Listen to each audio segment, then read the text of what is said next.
بسم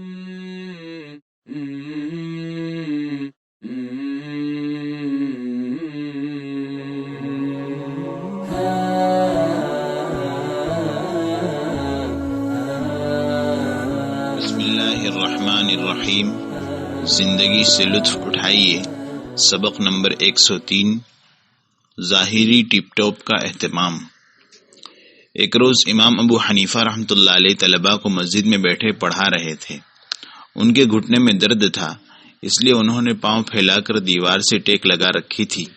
اسی درمیان ایک آدمی خوبصورت لباس اور خوشنما عمامے میں باوقار انداز سے قدم قدم چلتا ہوا آیا۔ اپنی ٹپ ٹاپ سے وہ بہت عالم و فاضل اور رعبدار معلوم ہوتا تھا۔ اسے دیکھتے ہی طلباء نے اس کے لیے جگہ بنائی اور وہ اطمینان کے ساتھ ان کے درمیان سے گزر کر امام صاحب رحمۃ اللہ علیہ کے نزدیک جا بیٹھا۔ امام صاحب نے اس کا وقار اور جاہ و جلال دیکھا تو شرمندہ ہو کر پاؤں سمیٹ لیے اور اس کی خاطر گھٹنے کا درد برداشت کر لیا۔ انہوں نے سبق کا سلسلہ جو اس آدمی کے آنے کی وجہ سے رک گیا تھا دوبارہ شروع کر دیا۔ وہ آدمی غور سے سنتا رہا۔ سبق ختم ہوا تو سوال و جواب کا مرحلہ آیا۔ طلباء مختلف سوال پوچھنے لگے۔ اس آدمی نے بھی اپنا ہاتھ کھڑا کیا۔ شیخ اس کی طرف متوجہ ہوئے اور دریافت کیا، آپ کا سوال کیا ہے؟ وہ بولا، یا شیخ، مغرب کی نماز کا وقت کب ہوتا ہے؟ انہوں نے جواب دیا، جب سورج غروب ہو جائے۔ اس نے کہا، رات کا وقت ہو جائے اور سورج غروب نہ ہو تو پھر؟ اس پر امام ابو حنیفہ رحمۃ اللہ علیہ نے ہنس کر کہا، لو بھائی، ابو حنیفہ کے پاؤں پھیلانے کا وقت آ گیا۔ یہ کہہ کر انہوں نے اپنے پاؤں پہلے کی طرح پھیلا لیے اور اس فضول اور الٹے سوال کا جواب نہیں دیا۔ بھلا یہ کیسے ممکن ہے کہ رات آ جائے اور سورج غروب نہ ہو؟ آپ پر پڑنے والی پہلی نظر سامنے والے کے ذہن پر آپ کی شخصیت کے 70% سے زائد حصے کا عکس ڈالتی ہے، لیکن نہیں، شاید پہلی نظر سے آدمی کی شخصیت کے 95% حصے کا نقش سامنے والے کے ذہن میں بیٹھتا ہے۔ بات کرنے اور اپنا تعارف کرانے کے بعد یہ فیصد کم یا زیادہ ہو جاتا ہے۔ آپ ہسپتال یا آفس کے راستے میں چلتے ہوئے باہر کے دروازے کی طرف جا رہے ہوں اور آپ کے بازو میں کوئی صاحب خوبصورت کپڑوں میں آہستہ آہستہ سے چل رہے ہوں تو دروازے پر پہنچ کر آپ ان کی طرف متوجہ ہو کر پہلے گزرنے کی پیشکش کریں گے۔ آپ اپنے کسی دوست کے ہاں جائیں اور اس کے کمرے کو بے ترتیب پائیں تو آپ کو فوراً اندازہ ہو جائے گا کہ یہ شخص لاپرواہی اور بے قاعدہ ہے۔ لوگوں کے لباس اور ان کے ٹپ ٹاپ سے بھی یہی اندازہ لگایا جا سکتا ہے۔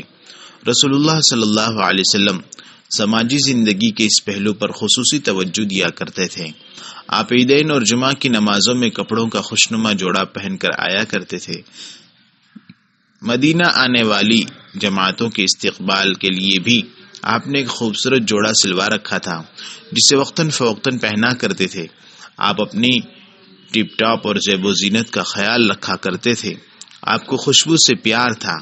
انس رضی اللہ عنہ کا بیان ہے، رسول اللہ صلی اللہ علیہ وسلم کا رنگ کھلتا ہوا اور چمکدار تھا۔ آپ جھک کر چلتے تھے۔ میں نے ایسا ریشم نہیں چھوا جو رسول اللہ صلی اللہ علیہ وسلم کی ہتھیلی سے زیادہ نرم ہو، اور نہ آج تک ایسی خوشبو سونگھی ہے جو رسول اللہ صلی اللہ علیہ وسلم کی خوشبو سے زیادہ اچھی ہو۔ آپ کا ہاتھ ایسا خوشبودار تھا گویا ابھی ابھی عطر بیچنے والے کے مرتبان سے نکالا گیا ہے۔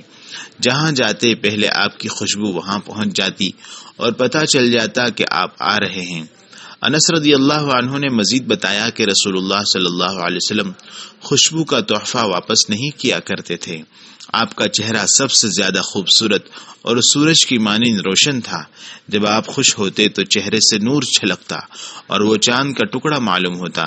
جابر بن سمورہ رضی اللہ عنہ کا بیان ہے، میں نے ایک چاندنی رات رسول اللہ صلی اللہ علیہ وسلم کا دیدار کیا۔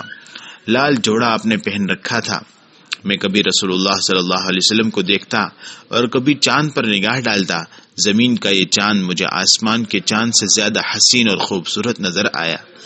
رسول اللہ صلی اللہ علیہ وسلم مسلمانوں کو بھی لباس کی زیب و زینت پر توجہ دینے اور اپنے حلیے کا خیال رکھنے کو کہا کرتے تھے۔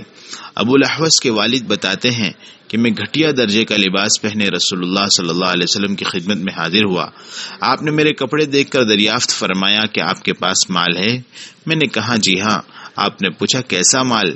میں نے جواب دیا میرے پاس اونٹ، گائیں، بکریاں، گھوڑے، غلام سب کچھ ہے۔ اس پر آپ نے فرمایا من انعم اللہ علیہ نعمتا فإن اللہ یحب ان یرى اثر نعمته علی عبده، جسے اللہ نے کوئی نعمت عطا کی ہو تو اللہ پسند کرتا ہے کہ وہ اپنے بندے پر اس نعمت کے اثرات دیکھے۔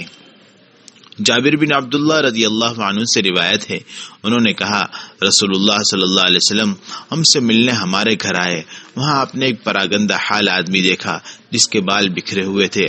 آپ نے فرمایا کیا یہ شخص کوئی ایسی چیز نہیں پاتا جس سے اپنے بال سنوار لے؟ آپ صلی اللہ علیہ وسلم نے ایک آدمی دیکھا جس نے میلے کچیلے کپڑے پہن رکھے تھے۔ آپ نے فرمایا کیا اسے پانی نہیں ملتا جس سے یہ اپنے کپڑے دھو لے؟ آپ نے فرمایا جس کے بال ہوں وہ ان کا اکرام کرے۔ رسول اللہ صلی اللہ علیہ وسلم لباس کی خوبصورتی اور تراش خراش کا خیال رکھنے کی ترغیب دیا کرتے اور ہمیشہ کہا کرتے تھے ان اللہ جمیل یحب الجمال، اللہ حسین و جمیل ہے اور حسن و جمال کو پسند کرتا ہے۔ خلاصہ یہ ہے آپ پر پڑنے والی پہلی نظر دیکھنے والے کے ذہن میں آپ کی شخصیت کے 70% حصے کا عکس ڈالتی ہے۔